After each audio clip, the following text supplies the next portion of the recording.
This man today, I've never wanted a Republican to have won, except you, more than you. Yeah. Well. Let me introduce you. Governor John Kasich was the only grown-up on the dais, in my opinion, during the Republican primary. So as the governor heads towards a shutdown, let's hope his plan to turn it around is in this book. It's called Two Paths, America Divided or United. Question. Please welcome Ohio Governor John Kasich. Thank you, Joy. Joy said, back there, she said, well, you know, I really wish you had won. I said, well, you wouldn't have as good a ratings that I won. You know, so you're having a ball. And by the way, I thought walking when I was backstage, I said, I'm not going to talk about politics. Then I saw the last segment. Let's talk about politics. Yes. You see my discomfort.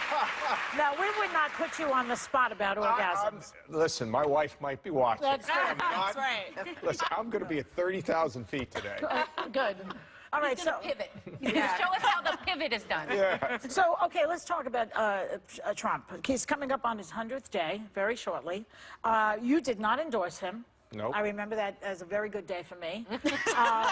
He asked you to, I believe, but you didn't do it. Am I correct? Right. And also, you never went to the Republican convention. Yeah, that made a lot of people happy in my party. Did not. Yeah. Not. Look, I believe that the country needs to come together, okay? And I believe people have problems, then let's go and solve them. Let's not give them, let's not, you know, say to them, well, somebody else took what you had, therefore.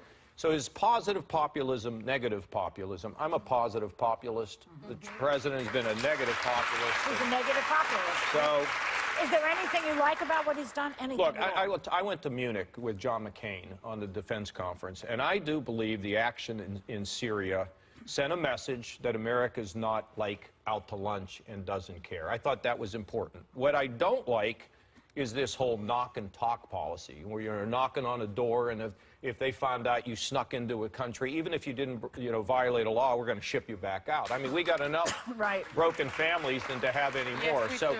look, it's been all of my career. When George Bush, the senior, was president, I wrote a budget against his.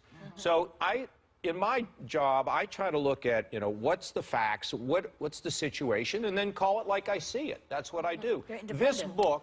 This book is, a lot of people say, well, he wrote this book because he wants to run for office or whatever. No, I wrote this book because, folks, we can't live fighting even inside of our own families. We got to figure out how to listen to other people and how to get along and stop tearing each other apart. Yeah. And the greatest things,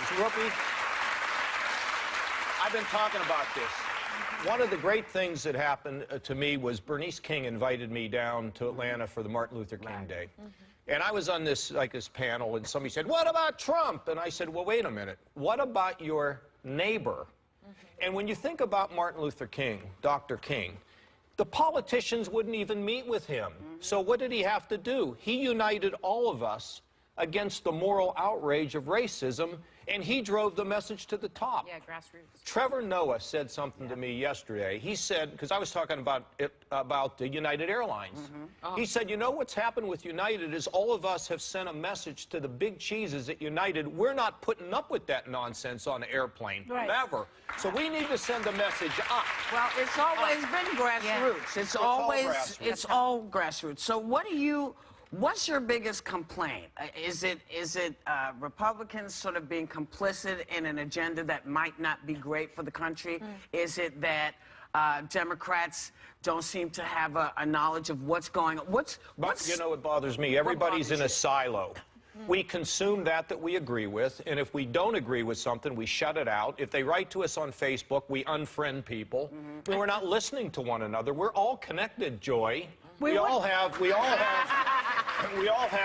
I really think that if you had won, we would have been much more attentive to what you were saying and not be so against everything that this guy's trying to do. Because to me, he's unraveling everything that we accomplished in the last 8 years. Well, the biggest, this is not, but you got to remember that this problem has been going on for decades now.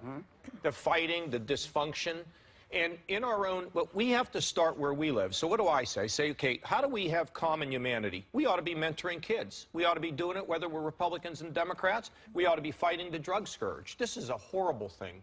The drug overdoses, we ought to be doing it together and warning kids about the dangers of drugs. We ought to be helping veterans when they come back to get a job where we live. We ought to be taking care of one another.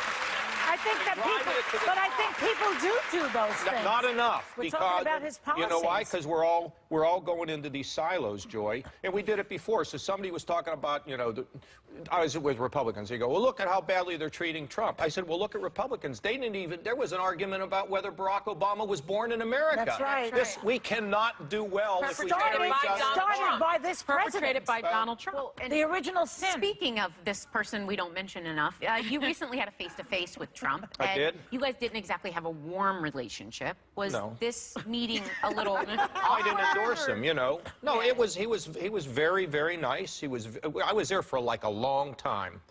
And I told him some of the things that I observed when I was in Europe with McCain, and I told him some things I felt about the health care bill, which I feel very strongly about, because we cannot pull the rug from under people who are mentally ill or drug addicted or they're chronically, okay? Now, but I told him another thing. Look, when I became the governor, I had a congressional attitude in the governor's office. And one day my wife came to me and she said, you know, John, you're the governor of Ohio. You're the father of Ohio. Why don't you act like it? And I told the president that, because when you get in a position of authority, I represent 11.5 million people, you have to make sure that everybody feels included. And everybody feels as though they have an opportunity. And look, this guy's been in about not even 100 days. So, you know, I can look at the good things, some of the good things he does, and I can criticize the bad, but I want to give him a chance because I'm going to root for the pilot on the airplane I'm on. I got to root for the President of the United States regardless of whatever party he or she is a member of. Some of them things that he does needs resistance rather than rooting for him. Okay, we can resist. Or But we hold don't. him accountable. But we don't Hold have. him Yeah, accountable, but we right? don't have to hate. But I need to ask you, No, Governor. but that's what's happened. about hate. Let me tell you. Do you realize there was a woman in the New York Times that was writing that she moved her wedding out of the United States to Italy because she didn't want her family getting into a fist fight at the wedding reception. People are not getting along in our families, and you know. Here's what happened. People gave up bowling and they took up politics. You know what I think they ought to do? Go back to bowling. Go back to bowling. You know what? It would be wonderful. You know, it would really be wonderful if people could. But here's the problem. When you have someone who scares people for a living, who got here by saying, hey, they're the problem. You know, the last time we saw that was happening in Germany. When you start pointing at people and scaring children and saying, you know, you're not going to have this and this is these, that's why people are freaking out. And we're coming out. We need to find a way to come into balance. Well, look, people, look at these marches, the March for Science, the Women's March. The good thing is there's greater activism. Yes. But I think you got to say, look, I'm not here to be a PR man for anybody. No. But look, he's cut these tweets. You don't see what they were. Maybe he is starting to get his sea legs on this thing. Well, look, Whoopi, I'm just telling you. I love you for your optimism. Well, you know, what am I supposed to do? Give up? No, you I can't can give look. up. I can fight against somebody else's views, but I don't have to become. I don't have to give in. No. You remember when the funniest thing? I never thought I'd ever say this. It just popped in my head. Nixon said, when he was being impeached, he said they may hate me, but I'm not going to hate them because then they win. That's right. And so I just kind of think that here's another thing. Wait, John, we gotta can't. go. We're out of time. We're out of time. Yeah. What about this book? I know. Come Let's on. promote the book. Read the Our book. thanks to Governor John Kasich. 2 cats.